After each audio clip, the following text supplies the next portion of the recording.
Les coulisses du BIS, c'est le regard des communicants et des spécialistes sur l'actualité économique du jour. Avec nous ce soir, Vincent Debarry, bonsoir. Bonsoir. Vous êtes associé de Dentsu Consulting et Jérôme Vallu, bonsoir. Bonsoir Stéphanie. Vous êtes associé d'ICP Consulting et enseignant à Sciences Po.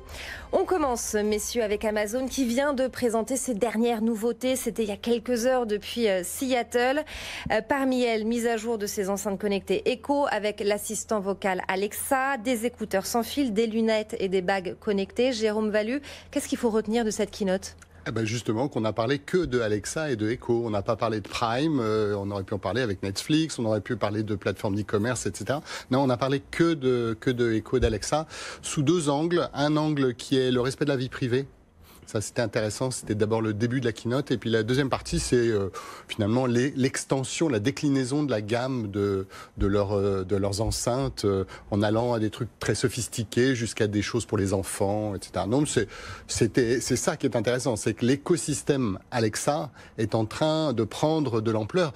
Ils ont 23-24% de part de marché aux États-Unis sur un marché quand même relativement conséquent, puisque 25% des foyers sont équipés. Donc, voilà. On voit qu'il y a une maturité sur le marché qui n'est pas du tout la même que celle qu'on a en France.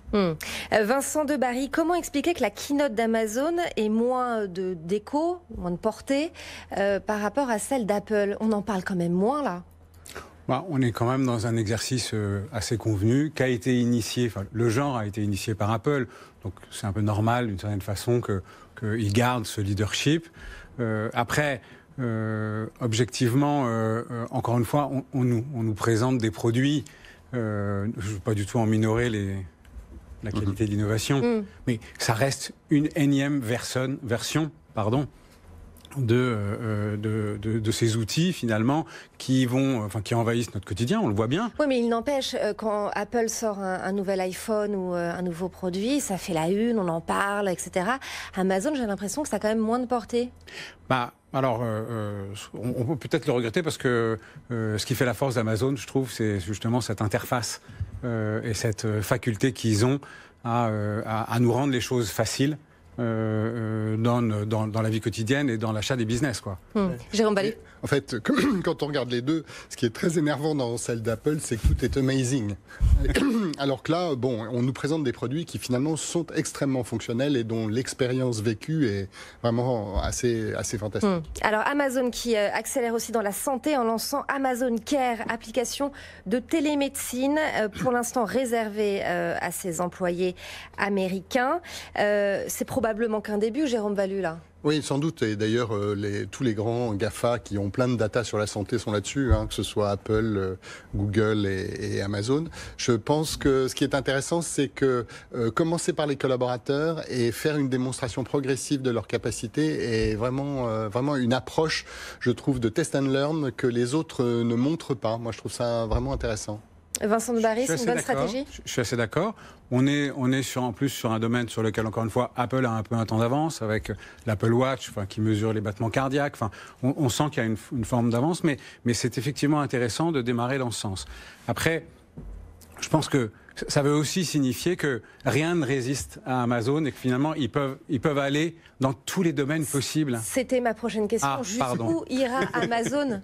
Pourra-t-on arrêter Amazon un jour ? Il n'y a pas de limite à partir du moment où ils nous assurent ce qui a fait leur succès, c'est-à-dire ce qu'on a dit, les champions de l'interface, c'est vraiment facile. Hier, c'était clavier, écran, puis tactile. Maintenant, c'est voix. Demain, probablement les yeux. Deuxième chose, finalement, qu'ils savent très très bien faire, c'est l'opportunité au bon moment, c'est-à-dire que on vous suggère des choses parce que vous avez feuilleté, parce que vous avez lu, parce que vous avez interrogé, on vous suggère des possibilités au bon moment pour vous, le business au bon moment. Et puis troisième point, c'est la confiance, ça marche quoi, ça marche. Je veux dire, vous n'êtes pas pris en défaut. Et tant que Amazon va conserver ce triptyque, mais ils peuvent faire à peu près ce qu'ils veulent. Ils peuvent aller dans le domaine de la banque, ils peuvent inventer des monnaies, ils ont vendu des voitures, ils ont sorti des magasins.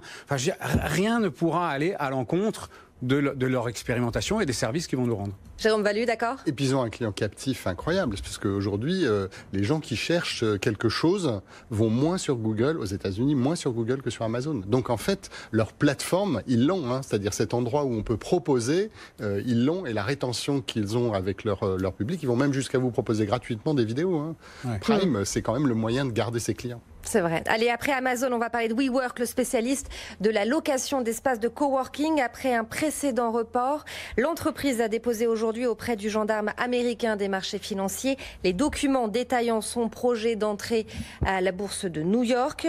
Hier, son cofondateur, Adam Neumann, a démissionné de son poste de directeur général. Il garde celui de président du conseil d'administration. Il fallait faire le ménage pour séduire les investisseurs, Vincent de Barry? Là, c'est pas facile, parce que là, on est vraiment sur un business assez particulier. Et finalement, ce que signifie ce qui s'est passé les derniers jours, c'est-à-dire un patron qui quitte progressivement, un IPO qui est repoussé, une valorisation qui tombe, qui chute totalement, c'est qu'on a insinué le doute sur le modèle. Le modèle de WeWork, c'est-à-dire que on avait l'impression, il y a une semaine encore, enfin les spécialistes probablement pas, mais on avait l'impression qu'on avait un modèle d'organisation du travail qui répondait à des besoins, à des attentes, que permettaient les nouvelles technologies. On est tous dans des endroits séparés. On n'a pas obligé de se mettre ensemble, etc., etc. Et donc, finalement, la façon de travailler du futur, et on achetait une capacité dans les entreprises à travailler dans le futur, et on se retrouve avec un regard porté qui est sur un monde classique, c'est-à-dire le business immobilier de bureau, avec des contrats précaires, c'est-à-dire qu'on peut casser au bout d'un mois. D'accord ? Et donc, la valeur, tout d'un coup, devient celle des actifs immobiliers. Et c'est plus du tout la même chose. Et c'est ça, parce que les investisseurs doutent de la valeur de l'entreprise, parce que WeWork s'est toujours présenté comme étant une entreprise technologique. Mais c'est pas le cas. C'est le cas ou c'est pas le cas, Jérôme Valu? Non, tel qu'ils l'ont présenté, dans la manière dont ils l'ont conduite, ça ne l'est pas. Il y a des gens qui aujourd'hui sont des espaces de coworking, qui sont encore des tech companies, parce qu'elles ont compris que c'est l'expérience qu'elles font vivre à leurs utilisateurs qui est plus important finalement que l'approche immobilière. En France, on a Vojo. Vojo s'est mis à monter une venture avec Accor, leader de la conciergerie. Parce qu'ils savent qu'aujourd'hui, l'apport dans ce type d'espace, c'est moins l'espace immobilier que l'expérience que l'on y vit.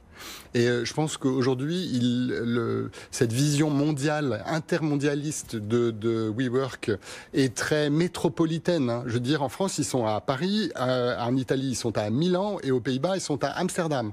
C'est-à-dire que pour le reste, quand on veut aller dans d'autres endroits, on ne peut pas. Bon. Donc, ils sont passés à côté de plein de choses. Et puis, je ne sais pas si vous êtes déjà allé chez WeWork, c'est très beau en bas. Mais alors la densité à l'intérieur, vous n'êtes pas dans des bureaux, vous êtes dans des box. C'est-à-dire que quelque part, il y a une rentabilisation de l'espace qui, sans doute, n'était pas à la hauteur de l'enjeu. Donc, les frasques d'Adam, parce qu'il y en a quand même quelques-unes. Hein. Oui. C'est pour ça qu'il est parti, hein, parce que l'histoire de la vente de l'immeuble de New York, la vente de la marque, parce qu'il a quand même revendu la marque. Bref, toutes ces petites histoires font que ça a pas tenu. Quoi. Ça a émis des doutes. On est passé de tech company à product company, donc effectivement, ce que tu disais est tout à fait juste. Maintenant, on les compare à Regus. Ah, c'est pas tout à fait la même chose. Ça veut dire, Vincent de Barry, que l'argument d'entreprise tech, c'est fini, ça marche plus, on peut plus leurrer les investisseurs? Ça veut surtout dire que la valeur des actifs intangibles. C'est-à-dire que la confiance qu'on avait dans cette équipe dirigeante, la confiance qu'on avait sur le modèle, en un rien de temps, il vacille. Tout ça est extrêmement fragile et mérite tous les jours une attention très importante. Parce que, mais c'est le cas c'est aussi le cas pour l'exemple précédent d'Amazon. Il faut, enfin, je veux dire, le président fondateur est pour beaucoup dans la valeur d'Amazon et le modèle WeWork et tous les actifs intangibles qu'il embarque était beaucoup dans sa valeur. Et en une semaine ou en 15 jours, il perd 30 milliards, ce qui est juste... phénoménal. Oui. Phénoménal. Jérôme Valu, pour terminer. Mais je pense que le jour où SoftBank a douté, WeWork n'était plus une tech company. Voilà. Merci beaucoup à tous les deux. Jérôme Valu, associé chez ICP Consulting et enseignant à Sciences Po, et Vincent de Barry, associé de Dentsu Consulting.